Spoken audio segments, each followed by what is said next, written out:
é que a pessoa vive uma vida toda longe de Deus, longe da igreja, entre aspas, né? Sem nenhum medo, sem nenhum pânico. Aí ele tem um encontro com Deus para começar a ter uma vida de medo. Olha que absurdo. Desgraça. De desgraça. E passa a família a ter medo, os filhos terem medo, coloca todo mundo debaixo de um jugo e medo de tudo, e sendo que antes não tinha medo, era uma vida livre. Os caras ficam com medo, Tony, até de fazer o bem. Eu recebo carta de gente que me diz o seguinte: olha, eu estou lendo o site há tem algum tempo, eu leio o que o senhor escreveu, que um dos temas favoritos no site, né, depois de sexo, é dízimo. É um pânico também geral, né? Porque o cara, por razões diferentes, quer se instruir sobre dízimo. Então a gente pode até falar sobre isso um outro dia. Mas dízimo é um dos temas top 10 ali. Aí eu recebo carta da pessoa que diz o seguinte: olha, eu estou lendo o site, estou descobrindo que eu não tenho que dar por causa de medo, nem da lei, nem isso, nem aquilo. É gratidão, é alegria, é consciência, é privilégio, é missão. Enfim, é a oportunidade de manifestar o dom da vida como gratidão e fé, e também a libertação contra o principado e a potestade desse Deus demoníaco, perverso, Mamon, que é o dinheiro. Eu estou entendendo e estou ficando livre disso, mas tem um detalhe.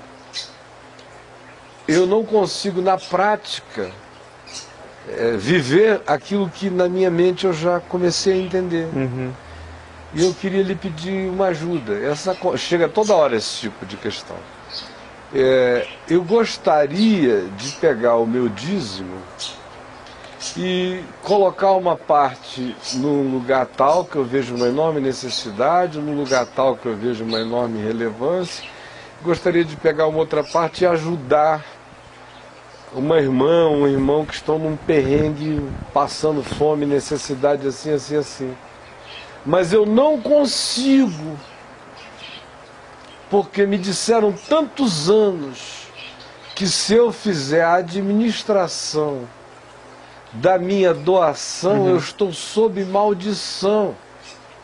Porque a igreja perversa quer a grana toda, ela não quer. Se ela pudesse cobrar 100% e não 10%, porque de fato ela não... A Universal já cobra, né? Ela nem pede, ela cobra. Mas o Valdomiro já está com 20%. Está com 20%, então ela nem pede, ela cobra. E cobra dizendo: ou dá ou desce. A casa do tesouro é lá, né? Valdomiro é um senhor negro lá. O da Mundial. Ou dá ou desce. Esse é o espírito do negócio, que o Macedo transformou numa frase nova. Minha gente, ou dá ou desce. Então, o espírito é ou dá ou desce. E tem mais. O gestor disso tudo é o pastor local. O banco do Brasil Celestial exclusivo, que se relaciona à Caixa Econômica, que paga, que tem essa relação toda com o funcionalismo público espiritual da igreja, é o gasofilácio local. O padroeiro é São Malaquias. São Malaquias. E aí, o que acontece? O que acontece é que o indivíduo, mesmo recebendo a informação de que aquilo ali é para Deus, segundo o Evangelho, com a verdade, a espontaneidade, a alegria e o amor do Evangelho, mas a cabeça está condicionada há tantos anos por essa outra bruxaria, essa informação perversa, que é uma bruxaria na cabeça dele, é um medo, que mesmo já intelectualmente convencido das coisas, emocionalmente ele continua preso aos pânicos antigos e fica com medo de fazer o bem, até de fazer o bem, porque nem o bem ele pode fazer espontaneamente.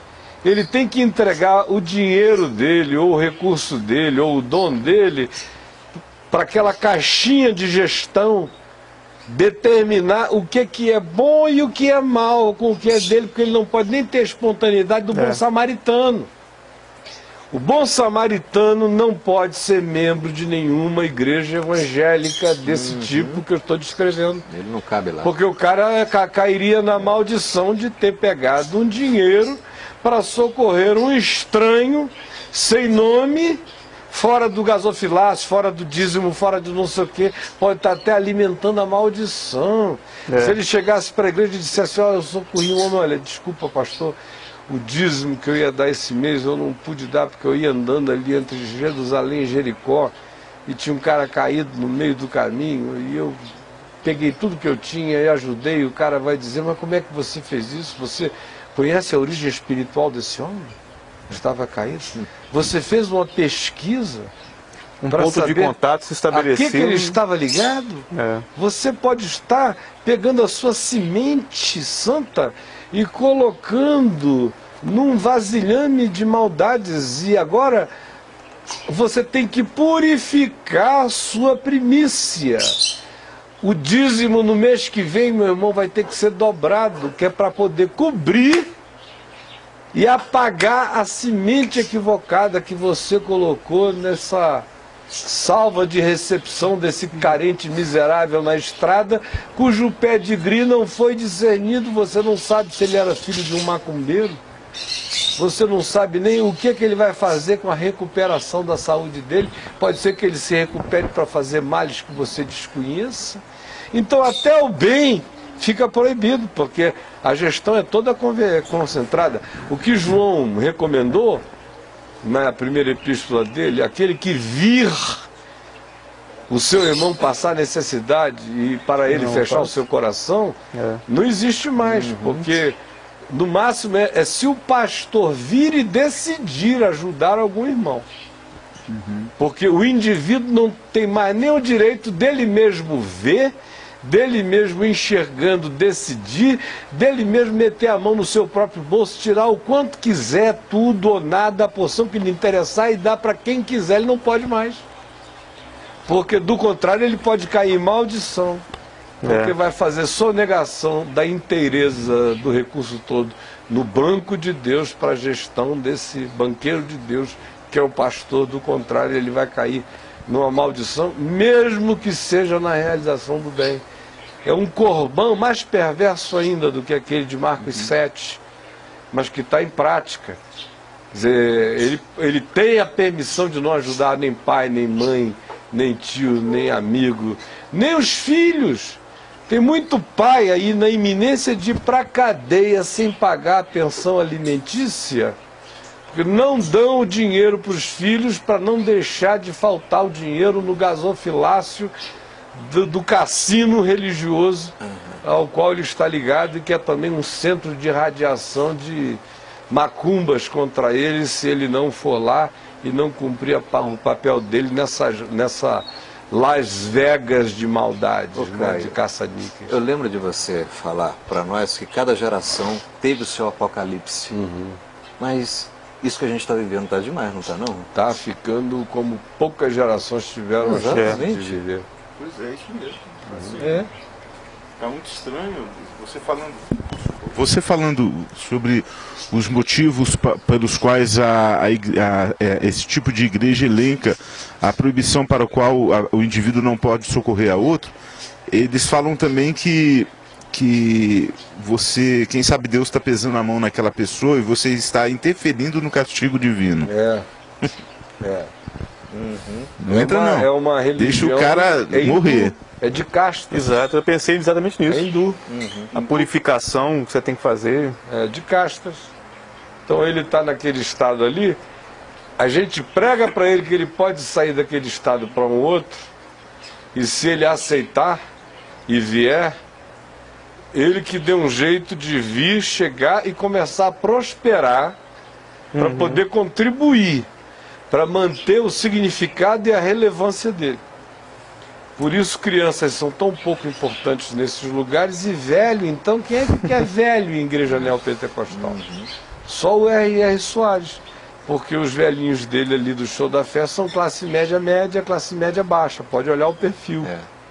Então tem grana. Garante a contribuição. Se for velho pobre mesmo, meu irmão, fica em casa que dá muito trabalho. Então tem que ter uma contribuição. O RR ganha a contribuição dos aposentados. Esse é o nicho dele. Olha ali no Jornal da Band, é o nicho dele. É diferente do da Universal, que vai de A a Z, e do Valdomiro, que pega um grupo que tem classe média baixa, classe média média, classe baixa, mas é um pessoal que chega com buscas mais voltadas especificamente para a questão da cura divina. O público da Universal tem um espectro um pouco mais amplo. Vai da cura divina às soluções casamento, empresariais de todos os tipos, não é? O espectro lá que é maior.